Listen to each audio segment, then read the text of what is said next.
ሰላም ጤና ይስጥልኝ የቻናላችን ቤተሰቦች ወቅታዊና ዓለም አቀፋዊ መረጃዎችን የምንነግራችሁ ሲሆን በቅድሚያ ዋና ዋናዎቹን እንሆም። በመቄዶንያ የአረጋውያንና የአእምሮ ህሙማን መርጃ ማዕከል ቀደምት ተገልጋይ እና በብዙዎች ተወዳጅ የነበረው ጌዲዮን ሙላቱ የቀብር ስነ ስርዓቱ ተፈጸመም። ለመሆኑ ጌዲዮን ሙላቱ ማን ነው? በዩክሬን ላይ የሚሳኤል ጥቃት ደረሰም። አዲስ ርዕደ መሬት በማያንማር መከሰቱ ተሰማም። ህንድ እየተጥለቀለቀች እንደሆነ ተሰማም። የጋዛ ወደ እስራኤል ሚሳኤል መወንጨፍ አነጋጋሪ ሆኗል።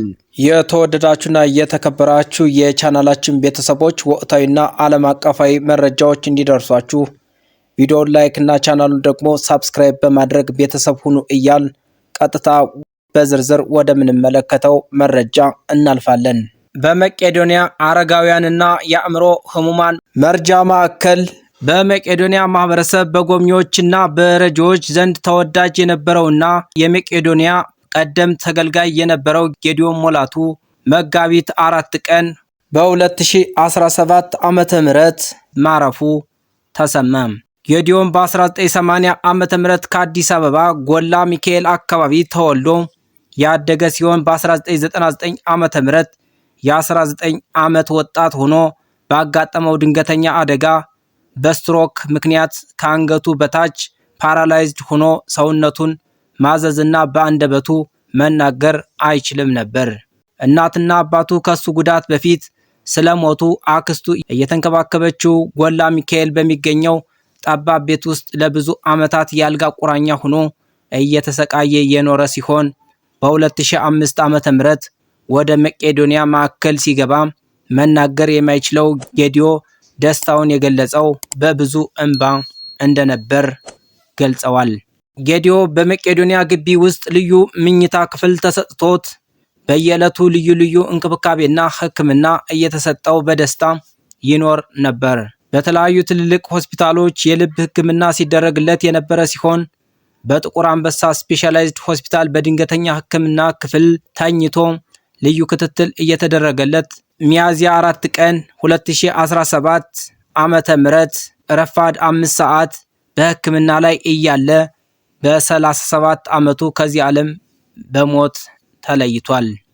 ሕይወቱን ለማትረፍ የጥቁር አንበሳ ስፔሻላይዝድ ሆስፒታል ስፔሻሊስት ሐኪሞችና የጤና ባለሙያዎች ከፍተኛ ርብርብ አድርገው የነበረ ሲሆን ላደረጉት ርብርብ እጅግ አድርገን ለማመስገን እንወዳለን ሲል የመቄዶንያ አረጋውያንና አእምሮ ህሙማን መርጃ ማዕከል ኃላፊ መስራች ዶክተር ቢኒያም በለጠም ገለጹ።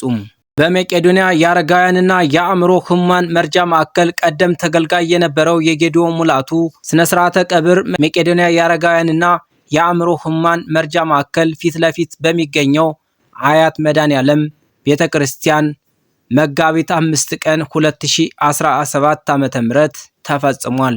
ለወዳጅ ለዘመዶቹ ለአድናቂዎቹ በሙሉ መጽናናትን እንመኛለን። ነፍሱ በሰላም ትረፍ፣ አሜን።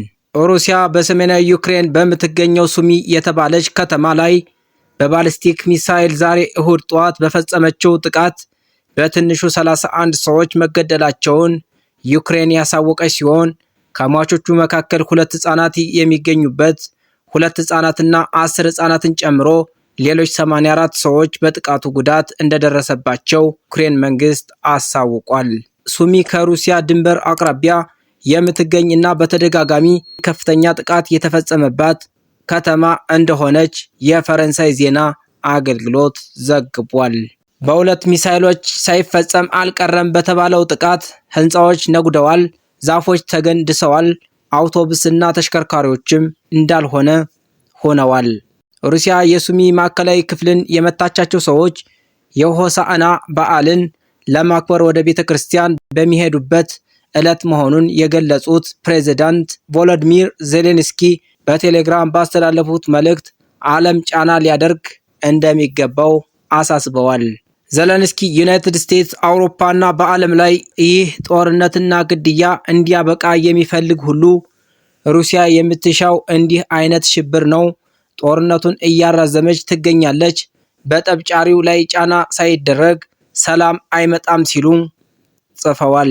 ዜሌንስኪ ግን ከሩሲያ ጋር የሚደረጉ ንግግሮች ተወንጫፊ ሚሳኤሎችን እና ከአየር የሚወረወሩ ቦምቦችን አላቆሙም ብለዋል።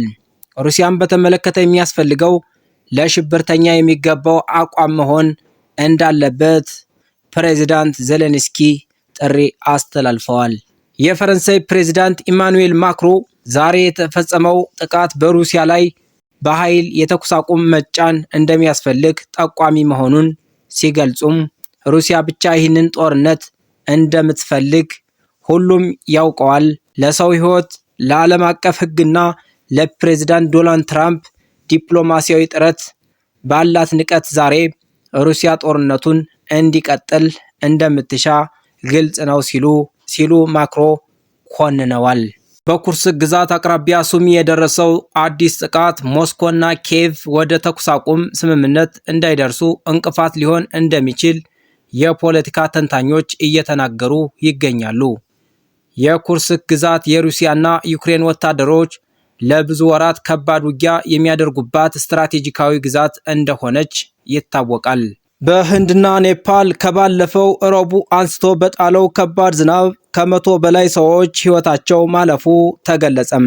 በምስራቃዊ ህንድ በምትገኘው ቢሃር 82 የሚደርሱ ሰዎች ሕይወታቸው ማለፉን የአገሪቱ አደጋ ጊዜ መስሪያ ቤት አስታውቋል። የህንድ ሜትሮሎጂ ተቋም በምዕራብና በምስራቅ ህንድ ያሉ ዜጎች ጥንቃቄ እንዲያደርጉም አሳስበዋል። በተመሳሳይ በደቡብ ኤስያዋ ሀገር ኔፓል በከባድ ዝናብ ምክንያት 8 ሰዎች ሕይወታቸው ማለፉ የተዘገበ ሲሆን ከቅርብ ጊዜ ወዲህ በዓለም ላይ የሚከሰቱ የመሬት መንቀጥቀጥ፣ አውሎ ንፋሳት እና ከባድ ዝናብ ዓለማችንን ፈታኝ የአየር ንብረት ለውጥ እንዳጋጠማት አመላካች ነው ሲል ኢስተርን አይ ዘግቦታል። አዲስ ርዕደ መሬት በሚያንማር ተከሰተም።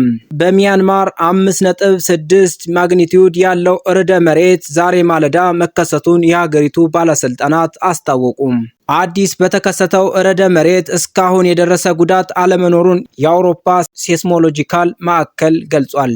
ከማንዳላ ሰሜን ምስራቅ ውዲን ከተማ የተከሰተው ርዕደ መሬት 35 ኪሎ ሜትር እንደሚሸፍን ማዕከሉ ይፋ አድርጓል። ባለፈው በፈረንጆቹ መጋቢት 28 ተከስቶ የነበረው ርዕደ መሬት 7.7 በማግኒቲዩድ እንደነበርና 17 ሚሊዮን ሕዝብ ሲፈናቀል እንዲሁም 3649 የሚሆኑ ሕይወታቸው ሲያልፍ 5018 ሲቆስሉ 145 ሰዎች ደግሞ እስካሁን የደረሱበት አለመታወቁን መዘገቡ ይታወሳል። ከጋዛ ወደ እስራኤል ሮኬት እንደተወነጨፈ ተሰማም። ምንም እንኳን የእስራኤል ጦር ሐማስን አድክሜዋለሁ ቢልም ዛሬም ሮኬት ከጋዛ በኩል መወንጨፍ መቀጠሉ አነጋጋሪ አድርጎታል። አይዲኤፍ ምንም አይነት ጉዳት ሳያደርስ ሮኬቱን መትቼ ጥየዋለሁ ብሏል። በጋዛ ሰርጥ አካባቢ የአደጋ መጥቷል ማስጠንቀቂያ በመሰማቱ አየር ኃይሉ አፋጣኝ እርምጃ በመውሰድ መቶ መጣሉን አስታውቋል። በጋዛ ሰርጥ ላይ ያለፈው ሮኬት በግልጽ ከየት እንደተነሳ እስካሁን ማወቅ አልተቻለም። እስራኤል በምድር ላይ ጥቃቷን አጠናክራ ብትቀጥልም የጋዛው ሐማስ ከ18 ወራት ጦርነት በኋላም ሮኬት ማስወንጨፍ ችሏል። የእስራኤል ጦር በጋዛ የከፈተውን ዘመቻም ለማጠናቀቅ ጫፍ ላይ ደርሷል ቢባልም ከሐማስ በኩል የሚሰጡ ምላሾች ዛሬም የጋዛው ጦርነት ተባብሶ እንደሚቀጥል ማሳያ ናቸው ተብሏል። እስራኤል ራፍን ከከበበች በኋላ ጦርነቱን የማስፋት ውጥን እንዳላትም እየተገለጸ ነው። በሌላ በኩል የሐማስ ተወካዮች በግብፅ ፕሬዝዳንት አብድልፈታህ አልሲሲ ግብዣ መሰረት ግብፅ ገብተዋል። ዘገባው የአልጀዚራ ነው። የተከበራችሁ የቻናላችን ቤተሰቦች ወቅታዊና ዓለም አቀፋዊ መረጃዎችን ለማግኘት ቪዲዮውን ላይክ እና ቻናሉን ደግሞ ሳብስክራይብ በማድረግ ቤተሰብ ሁኑ እንላለን። ሰላም።